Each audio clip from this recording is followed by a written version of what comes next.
दोस्तों बहुत बहुत स्वागत है आप सबका एफर्टलेस एमपीपीएससी चैनल पर। Today we are going to discuss the paper of transport inspector examination that was held on 28th of December 2025. So let's start with the first question. Sarni Thermal Electricity Center is located in which district? सारणी ताप विद्युत केंद्र किस जिले में located है? So the correct answer is Betul. So हम थोड़ा सा इसके एक्स्ट्रा पॉइंट्स देखेंगे बैतूल के। So Betul district, so Betul fort का निर्माण एक कौन रूलर ने करवाया था, जिसे हम खेरला फोर्ट भी कहते हैं। 1930 के जंगल सत्याग्रह में जो लीडरशिप की गई थी that was from Ganjan Singh Korku, and this Satyagraha is also known as the Ghoda Dungri Satyagraha. ठीक है, coffee cultivation started in Betul during British rule, है ना। जो कुकड़ू हिल्स है बैतूल हिल्स, बैतूल में वहाँ से कॉफी कल्टीवेशन स्टार्ट हुआ था। ओरिजिन अगर हम देखें तो Tapi, Tawa and Wardha are the rivers that originate from Betul. Kalibhit wildlife sanctuary है बैतूल में, and this sanctuary is for bears, भालू के लिए ये सेंचुरी है। First village of MP that is solar, तो पांचा विलेज है बैतूल का। अगर हम इकोनॉमिक एस्पेक्ट में बात करें तो सतपुड़ा थर्मल पावर प्लांट है सारणी में। मेजर मिनरल्स अगर हम देखें तो graphite, zinc and tin. HMT watch factory, है ना। फर्स्ट इंडिया का फर्स्ट बायोमास कसाई village of Betul. Culture and tourism के एस्पेक्ट में अगर हम देखें तो we have Muktagiri temple, we have Matthardev temple and Balajipuram. ठीक है, मथारदेव फेयर भी लगता है सारणी में, एंड फेमस बालाजीपुरम टेम्पल भी है बैतूल में that was build by Sam Verma. So अगर हम कुछ थर्मल पावर प्लांट्स की बात करें again which could be repeated in the upcoming examination, तो हमको देखने को मिलता है Chandni is in Burhanpur thermal power plant, yes. Vindhyachal thermal power plant is in Baidhan Singrauli. Sant Singaji thermal power plant, again this question is repeated in the same paper. ठीक है, जो हम आगे देखने वाले हैं डोंगलिया खंडवा में ये लोकेटेड है। Satpura thermal power plant is in Sarni Betul. Amarkantak thermal power plant is in Anuppur. Jabalpur thermal power plant Jabalpur. Jhabua thermal power plant is in Seoni, and we have got Betul thermal power plant is in Barethi Chhatarpur. Malwa thermal power plant is in Khandwa, and Sanjay Gandhi thermal power plant ये है बिरसिंहपुर उमरिया में। ठीक है, going on to the next question. सबसे बड़ी जो coal field है मध्य प्रदेश की वो कहाँ पर है? Again the correct answer is ये Sohagpur is the largest coal field, लेकिन यहाँ पे ऑप्शन सी करेक्ट है, सिंगरौली। अगेन सिंगरौली में क्या होता है कि सब सुपीरियर क्वालिटी का कोल प्रोड्यूस होता है, एंड उमरिया में सबसे छोटी कोल फील्ड है। ठीक है, ये ध्यान रखना है आपको। अगेन हम अगर इसको क्लासिफाई करें तो सेंट्रल इंडिया एंड सतपुड़ा। ठीक है, सेंट्रल इंडिया में अगर हम देखें तो सोहागपुर फील्ड है शहडोल में, कोरार फील्ड है जोहिला शहडोल में, again Singrauli coal field and Umaria coal field. ठीक है, अगर सतपुड़ा कोल फील्ड की अगर हम बात करते हैं तो Satpura field is in Betul, Mohpani, Narsinghpur, Pench, Chhindwara, Tawa, Betul, Kanhan, Chhindwara and Pathakhera is in Sarni Betul. ठीक है, so let's move on to the next question. Question number 3, manganese producing region Tirodi कहाँ पर है? तो the correct answer is Balaghat, है ना। अब ये बालाघाट में और दो और एरियाज है with relation to the manganese. First is Tirodi, first Tirodi, we have got Bharveli and Ramrama, है ना। ये तीनों बालाघाट, ये तीनों अगेन मैंगनीज से रिलेटेड है, एंड द मैंगनीज का अगर हम प्रोड्यूसिंग डिस्ट्रिक्ट्स की बात करें then we have Balaghat and Chhindwara.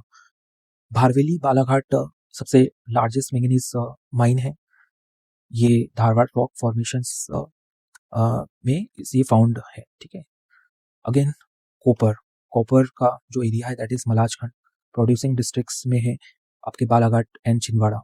Malajkhand को कॉपर बेल्ट भी कहते हैं, and Hindustan copper limited copper की माइनिंग यहाँ पे करती है ना। गोल्ड में आपका Sidhi, Majholi, Himlia in Katni and Chakriya in Singrauli. इसके जो प्रोड्यूसिंग डिस्ट्रिक्ट्स है that is Sidhi, Singrauli and Katni. Gold reserves Imalia में मिले हैं, कटनी में 2017 में, एंड 2019 में अगर हम देखें तो चक्रिया है ना, विलेज ऑफ सिंगरौली से भी हमको गोल्ड रिजर्व्स मिले। आयरन ओर की अगर हम बात करें तो जो फेमस एरिया है that is Vijay Raghavgarh in Katni, and इसके जो प्रोड्यूसिंग डिस्ट्रिक्ट्स है that is Jabalpur and Katni. ये सेडिमेंट्री रॉक्स में मिलता है, और जो इसकी माइनिंग है, ठीक है, that is done by the Bailadila limited, and in Chhattisgarh से रिलेटेड है ना, बेलाडीला। सो टंगस्टन का जो फील्ड है that is Agra village Hoshangabad.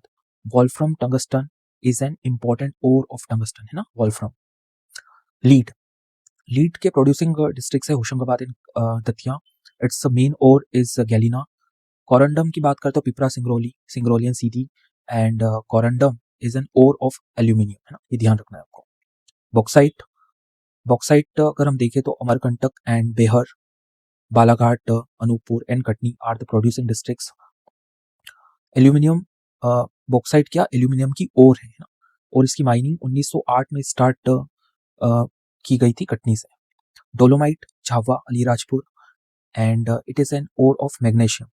Tin की अगर हम बात करें तो प्रोड्यूसिंग डिस्ट्रिक्ट इज बैतूल, इसको it is also known as cassiterite, ठीक है। Moving on to the next question number 4। MP Urja Vikas Nigam limited की स्टेब्लिशमेंट ईयर आपको बताना है ना। ऊर्जा विकास निगम लिमिटेड की स्थापना वर्ष है 25 अगस्त 1982, ठीक है। कुछ हम अगेन इंपॉर्टेंट फैक्ट्स देखते हैं कि 1905 में पहली बार ग्वालियर स्टेट में इलेक्ट्रिसिटी जनरेट की गई थी स्टीम से, जिसकी कैपेसिटी थी अराउंड 240 किलोवाट है ना। 1 दिसंबर 1950 को मध्य प्रदेश इलेक्ट्रिसिटी बोर्ड का गठन किया गया था जबलपुर में है ना। 1953 की अगर हम बात करें तो for the first thermal power station of Madhya Pradesh was established at Chandni Nepanagar Burhanpur, ठीक है। 1960 में क्या होता है कि पहला hydro electric project of Madhya Pradesh का गांधी सागर में स्टैब्लिश होता है, दैट इज इन मंदसौर। 25 अगस्त 1982 की अगर हम बात करते हैं तो भोपाल में Madhya Pradesh energy development corporation की स्टैब्लिशमेंट होती है। The electricity board building located at Jabalpur is also known as Shakti Bhavan. तो शक्ति भवन जो इलेक्ट्रिसिटी बोर्ड बिल्डिंग है जबलपुर में, उससे शक्ति भवन कहते हैं है ना। और अगर इंपॉर्टेंट हम ईयर्स की बात करें तो 2005 और 2005 में हमको generating company and transmission company of power की स्टेब्लिश हुई थी, एंड दोनों जबलपुर में है, ठीक है। मध्य प्रदेश पावर ट्रेडिंग कंपनी की अगर हम बात करें तो 2006 में इट वाज एस्टेब्लिश्ड, एंड ये सिर्फ और सिर्फ ट्रेडिंग से रिलेटेड इसका काम है, ठीक है। ये भी जबलपुर में है। 2012 की अगर हम बात करें तो एमपी पावर मैनेजमेंट कंपनी 2012 में स्टेब्लिश हुई थी, एंड इसके तीन अलग अलग ब्रांचेस है। तो west is in Indore, central में भोपाल, एंड ईस्ट जो है दैट इज इन जबलपुर, ठीक है। अब आपको नंबर 5 बताना है कि smallest national highway of Madhya Pradesh. The correct answer is 135 BB। So road transport जो स्टेब्लिशमेंट हुआ था 1962 से इसका स्टेब्लिशमेंट हुआ है इस डिपार्टमेंट का। एंड अगर रोड लेंथ की अगर हम बात करें तो मध्य प्रदेश की रैंक है 15th, फर्स्ट पे महाराष्ट्र आता है ना। लॉन्गेस्ट की अगर हम बात करें तो NH46 सबसे लॉन्ग है, जिसकी लेंथ है 634 kilometres, Gwalior to Betul. Second पे आपका 44 आता है, national highway 47 is on the third position. अब हम शॉर्टेस्ट की बात करते हैं तो 135 BB इज द शॉर्टेस्ट, और ये है एमपी और यूपी की बॉर्डर पे अगर हम देखें तो Jamira to Bargarh. NH339B is the second shortest national highway, and NH339 is the third shortest highway. अगर total number of national highways की बात करें मध्य प्रदेश में तो these are 44 in number. Total length अगर हम देखें तो अप्रोक्सीमेटली 8000 किलोमीटर्स, एंड डेंसिटी की अगर हम बात करें तो 23 किलोमीटर पर 100 स्क्वायर किलोमीटर्स, ठीक है। National highway of total state highway की अगर हम बात करें तो 94 इन number. Longest is MP SH62 from Sagar to Chhindwara, and shortest की अगर हम बात करें तो MP SH1A that is in Bhind of around 5 kilometers, ठीक है, और सेकंड 38A है इंदौर में, राव टू महू। और अब हम देखते हैं कि जो new national highways of Madhya प्रदेश है, इवन एंड ऑड नंबर्स है ना, इवन में आपके 30, 34, 44, 46 and 52 and so on, and odd में आपका जो नेशनल हाईवे अब गुजर रहे हैं that is 27, 29, 39, 43, 45, 47. So in which of the following network topography all nodes are connected to a central device like a switch or a hub? तो correct answer है star topography, है ना, जिसमें सभी नोड एवं सभी नोड एक केंद्रीय डिवाइस जैसे स्विच या हब से जुड़े हुए होते हैं, तो स्टार टोपोग्राफी। अब थोड़ी ब्रीफली हम देखते हैं कि स्टार टोपोग्राफी में क्या होता है कि एवरी नोड जो है सेंट्रल डिवाइस से कनेक्टेड होता है और सारा कम्युनिकेशन प्रोसेस भी सेंट्रल डिवाइस से होकर गुजरता है, इजी होता है मैनेज करने के लिए। और इसका जो डिसएडवांटेज है कि अगर सेंट्रल डिवाइस फेल होता है ना तो सारा होल नेटवर्क स्टॉप्स, पूरा नेटवर्क स्टॉप हो जाता है। बस में क्या होता है कि all nodes are connected to a single main cable that is bus, और इसमें कोई नो सेंट्रल डिवाइस, कोई भी सेंट्रल डिवाइस लाइक हब या स्विच प्रेजेंट नहीं है। एंड इसमें अगर मेन केबल फेल हो जाती है तो नेटवर्क नीचे चले जाता है। ठीक है, रिंग में क्या होता है कि जो नोड्स है वो सेंट्रल लूप से कनेक्टेड होते हैं, डाटा सिर्फ एक ही डायरेक्शन में ट्रेवल करता है या बोथ होता है डुअल रिंग में अगर हम बात करते हैं तो उसकी, और कोई भी सेंट्रल हब प्रेजेंट नहीं होता है। मेश की अगर हम बात करें तो मेनी नोड्स से कनेक्टर रहता है, वेरी रिलायबल है लेकिन कॉस्टली भी है, और no single central device is present in it. Which file extension indicate only graphics file? तो correct answer is BMP and GIF। So ये मात्र ग्राफिक फाइलों को दर्शाता है। अब हम थोड़ा इसके डिटेल में जाते हैं। BMP तो सिर्फ और सिर्फ ग्राफिक्स फाइल है जो ऑप्शन ए में है। डॉक एक तरह से डॉक्यूमेंट फाइल है, ठीक है, सो ये इनकरेक्ट हो जाता है। JPEG ग्राफिक्स, लेकिन टेक्स्ट TXT ये होता है आपका प्लेन टेक्स्ट फाइल, ठीक है, फिर से टेक्स्ट फाइल आता है इसमें, एंड इसलिए ऑप्शन सी भी रॉन्ग है, and option D is the correct. क्यों? क्योंकि BMP का फुल फॉर्म आपके एग्जाम में आगे आ सकता है, ठीक है, तो बिल्कुल ध्यान रखना। बिटमैप इमेज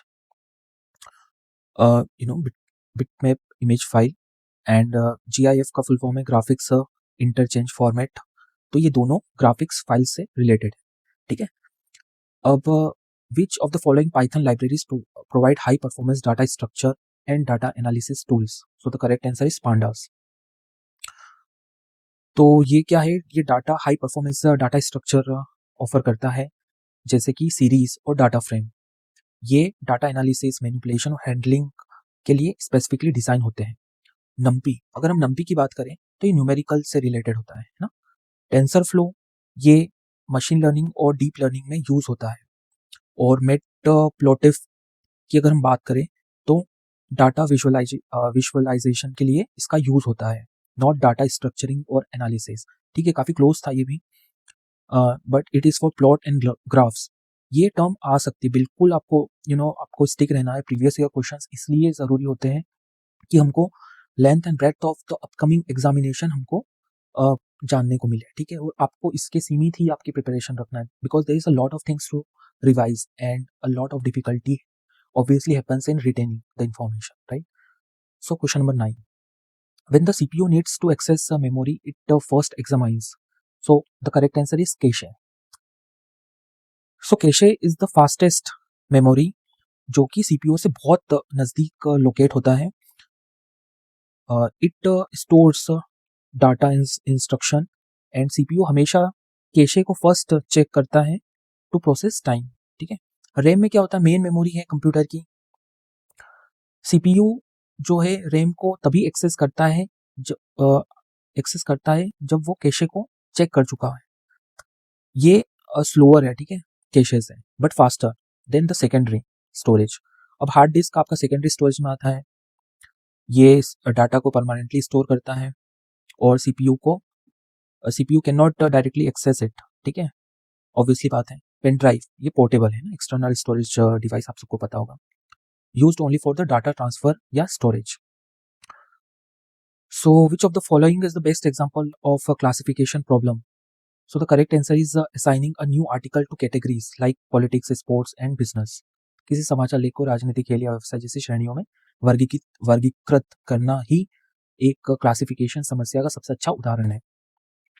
अब देखो मशीन लर्निंग में प्रॉब्लम्स कौन कौन सी होती है। एक होती है क्लासिफिकेशन, एक होता है regression, clustering, associated rule learning, dimensionally reduction, है ना, एनोमली डिटेक्शन।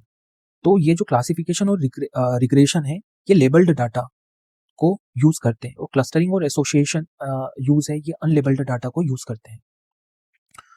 अब थोड़ा सा और हम डीपली जाते हैं इसके बारे में, थोड़ा समझते हैं कि मशीन लर्निंग के टाइप्स कौन कौन से होते हैं। सबसे पहले होता है सुपरवाइज्ड लर्निंग, है ना, इसमें जो डाटा है वो लेबल होता है, डाटा इज लेबल्ड प्रॉपर्ली। अब लेबल का क्या होता है कि हमको, जैसे कि ये यहाँ पे देखिए आप कि model learns labelled examples article already tagged with categories. तो लेबल में क्या होता है कि आपको क्लियरली वो जो कैटेगरी है उसको टैग किया जाता है, ठीक है, इसमें।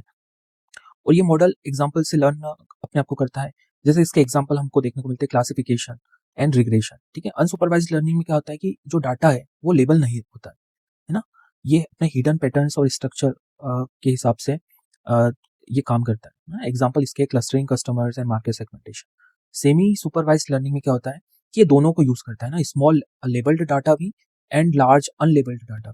सुपरवाइज्ड में क्या होता है कि सिर्फ लेबल्ड डाटा पे काम करता है, लेकिन इसमें क्या होता है small and large, large unlabelled होते हैं, स्मॉल लेबल्ड होते हैं, है ना। Example is face recognition system. अब रीइंफोर्समेंट लर्निंग में क्या होता है कि ट्रायल एंड एरर से आपका लर्न होता है।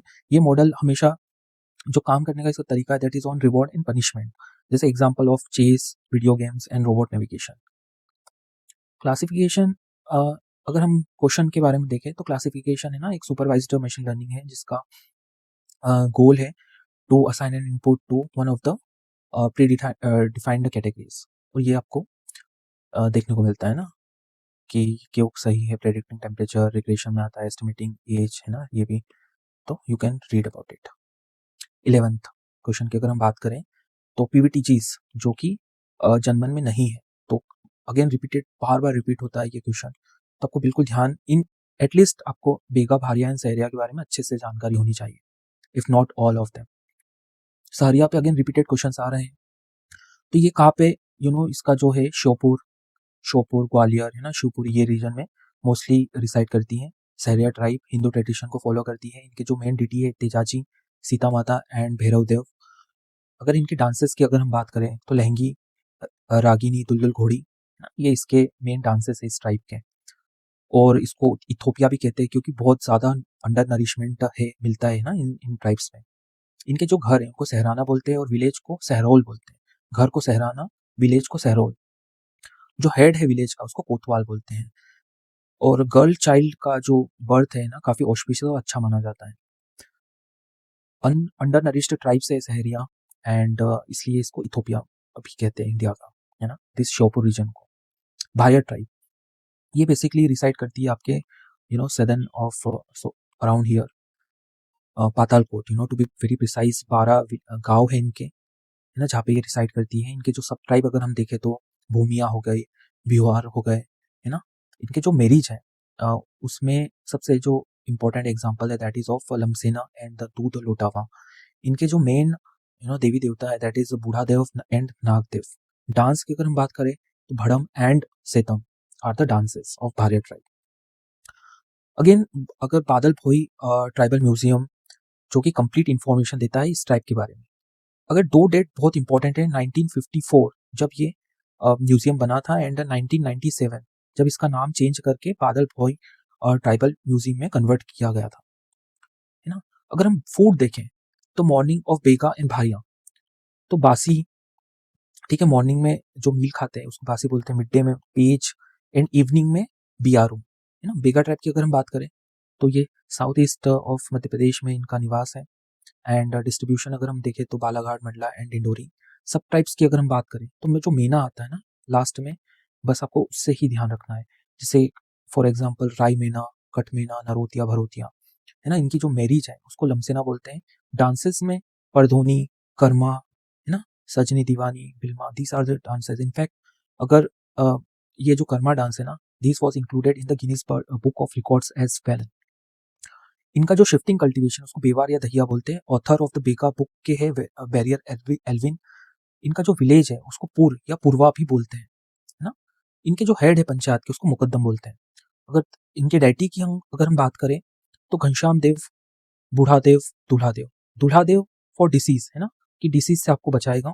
बूढ़ादेव आपकी जो जनरेशन है, आपकी फैमिली की लीनियज है, उसको प्रोटेक्शन मिलेगी बूढ़ादेव से। And Ghanshyam Dev is for the protector, he is as the protector of village और द वर्ल्ड इटसेल्फ। नंबर 12 की अगर हम बात करें तो how many industrial areas have been notified in Madhya Pradesh by the MSME department, 194। Again अगर हम आज की बात करिए, 2024 की बात है, तो आज 208 लेक इंडस्ट्रियल यूनिट्स रजिस्टर की गई है अंडर एमएसएमई, है ना। तो एमएसएमई के बारे में अगर हम देखें तो department of micro small and medium enterprise के अंडर आती है। और एनुअल रिपोर्ट ऑफ 2024 की अगर हम बात करें तो लगभग 25 लाख, है ना, एमएसएमई का नंबर है इंडिया में। एंड 98% आपके माइक्रो इंटरप्राइजेस हैं। स्मॉल सिर्फ और सिर्फ अराउंड 1% है, एंड मीडियम तो और काफ़ी बहुत कम है, 0.14% है। चलो अब ठीक है, क्लासिफिकेशन की अगर हम बात करें तो पहले क्या होता था कि 1 करोड़ का इन्वेस्टमेंट होता था, है ना, उसको माइक्रो हम बोलते थे। लेकिन अब जो नया डेफिनेशन है उसमें क्या हो गया कि 2.5 करोड़ इन्वेस्टमेंट जरूरी है, and turn over shall be 10 crore, ना। स्मॉल में क्या होता है, पहले 10 था लेकिन अब 25 कर दिया है, और पहले 50 से डायरेक्ट 100 कर दिया है ना। मीडियम में अब 125 हो गया है, एंड 500 आपका टर्नओवर होना जरूरी है। तो ये आपको डाटा बिल्कुल ध्यान रखना है for as far as MSME sector is concern. और 30% खादी एंड विलेज इंडस्ट्रीज का कंट्रीब्यूशन है जीडीपी में, है ना। संत सिंगाजी थर्मल पावर प्रोजेक्ट कहाँ पर है, खंडवा, ठीक है, जैसा हमने फर्स्ट क्वेश्चन में डिस्कस किया था। As per state business reform action plan, what ranking did MP receive for outstanding citizen centric reform. तो अचीवर की रैंकिंग मिली है मध्य प्रदेश को राज्य व्यापार सुधार कार्य योजना 2022 के अनुसार, ना। इसमें क्या होता है कि उत्कृष्ट नागरिक केंद्रित सुधार के लिए मध्य प्रदेश को अचीवर की कैटेगरी में डाला है। अब थोड़े इंफॉर्मेशन देखते हैं हम कि न्यू इंडस्ट्रियल क्लस्टर्स बनाए जाएंगे आपके हर एक जिले में। 3 इनलैंड कंटेनर डिपोट्स होंगे इन्वेस्टमेंट के लिए, and industrial corridor Chambal and Narmada expressway पे, ठीक है। फार्मा क्लस्टर आपका मुहासा बवाई में 10 इंटीग्रेटेड एमएसएमई क्लस्टर्स बनाएंगे, और implementation of ultra mega project, start your business in 30 days, establishment of 100 food processing units and training of 600 youths every year in global skills park। तो ये again mains का content है, but आपको ध्यान रखने में आसानी होगी। क्वेश्चन नंबर 15, जो 3 डायमेंशंस है एमपीआई के वो क्या क्या है आपको बताना है। Health, education and standard of living, स्वास्थ्य, शिक्षा और जीवन स्तर। बहुआयामी गरीबी सूचकांक के ये 3 आयाम है, ठीक है। तो इंडिया में अगर हम देखें तो नेशनल फैमिली हेल्थ सर्वे 5 तो कि 2019 से 21 तक इनका जो सर्वे था, उन्होंने बताया कि ओनली 14.96 पोवर्टी आपके कंट्री में है इंडिया में, एंड 20.03, इसका स्टार मार्क आप कर लीजिए, 20.63% पोवर्टी एमपी में है। और जो इंडिया में डिक्लाइन हुई है दैट इज अराउंड 9%, और एमपी में जो डिक्लाइन है दैट इज अराउंड 15%, ठीक है। 16th क्वेश्चन, दतिया स्टेट किसने फाउंड किया था, की स्थापना की थी, भगवान राव ने।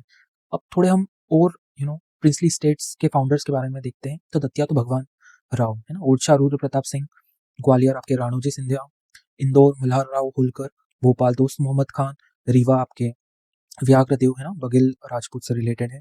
पन्ना founder is Chhatrasal Bundela, Chhatarpur founder is Chhatrasal Bundela, both one and the same. Dewas for both branches senior and junior, Tukoji Rao Holkar, right? Moving on to the next question, in which district of Madhya Pradesh did the Ratona movement took place? So the correct answer is option B, Sagar।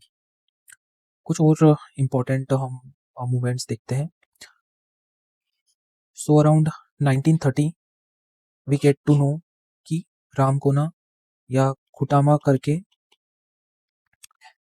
ये हुआ था, that is from Khandwa, Vishwanath Salvekar. Ghoda Dongri forest satyagraha 1930 में हुआ है, बैतूल में ना। इसके जो ऑर्गेनाइजर्स थे देवर गंजन सिंह कोरकू एंड दीपचंद कोठी। तूरिया 1930, सियोनी है ना, leadership was with Muka Lohar and Durga Shankar Mehta. Ghunghoti forest satyagraha 1930, place is Umaria and it was led by Shambhunath Shukla. Orchha की अगर हम बात करें तो निवाड़ी लालाराम वाजपेयी, ठीक है। कसाई खाना रातोना जो कि अभी पूछा गया है, that was in 1920, the place is Sagar. Leadership is with Makhanlal Chaturvedi. Opposition was initiated through the newspaper Karmaveer, है ना, कर्मवीर के थ्रू, एंड जो इसका मेन इंटेंशन था कि स्लोटर हाउसेस को बंद करना। स्त्री सेवा दल 1931 में ये हुआ था रतलाम में, है ना। इसके जो लीडर है Gyananand and president was Durga Devi. Objective वही था कि आपका पॉलिटिकल सोशल अवेयरनेस वुमेन में प्रमोट करना, स्ट्रेंथन करना, है ना। चरण पादुका 1931 में जो massacre took place on 14th of January। Charan Paduka is in Chhatarpur on the bank of Urmil river. GT Fisher ने फायरिंग कैरिड आउट की थी। इसको जलियांवाला बाग मैसेकर भी कहते हैं, जिसमें 21 peoples were killed. Again martyrs की अगर हम बात करें छतरपुर से, सेठ सुंदरलाल चिकू, रामलाल कुर्मी एंड धर्मदास। 1931 में पंजाब मेल मैसेकर हुआ था 1931। So British officers Haxell and major Shah were killed, है ना। इसके जो लीडर्स थे Dewar Yashwant Singh, Devnarayan Tiwari and Dalpat Rao. Moving on to the next question, question number 18। तो हम थोड़ा स्पीडली हम कैरी आउट करेंगे। During the quit India movement which ruler of Rewa was accused of murder and he was sent out by the British government. तो Gulab Singh is the correct answer. Bharat Chhodo Andolan के समय British सरकार ने रीवा के किस राजा पर हत्या का आरोप लगाकर उसे रीवा से बाहर भेज दिया था? गुलाब सिंह। जनजाति योद्धा ख्वाजा नायक की हत्या किसने की थी? तो correct answer is Rohit. Who murdered Khwaja Nayak? Rohit. Let's move on to the next question. Question number 20. हृदय कौतुक and हृदय प्रकाश books were written by Gond ruler हृदय शाह। अब ये इनका सब्जेक्ट आपको बताना है। So the correct answer is B, संगीत। हृदय कौतुक और हृदय प्रकाश जो गौंड शासक है जिसने ये लिखी थी पुस्तक, वो है हृदय Shah. So next question we will discuss in the next part, ठीक है। So stay tuned with the next part. Thank you.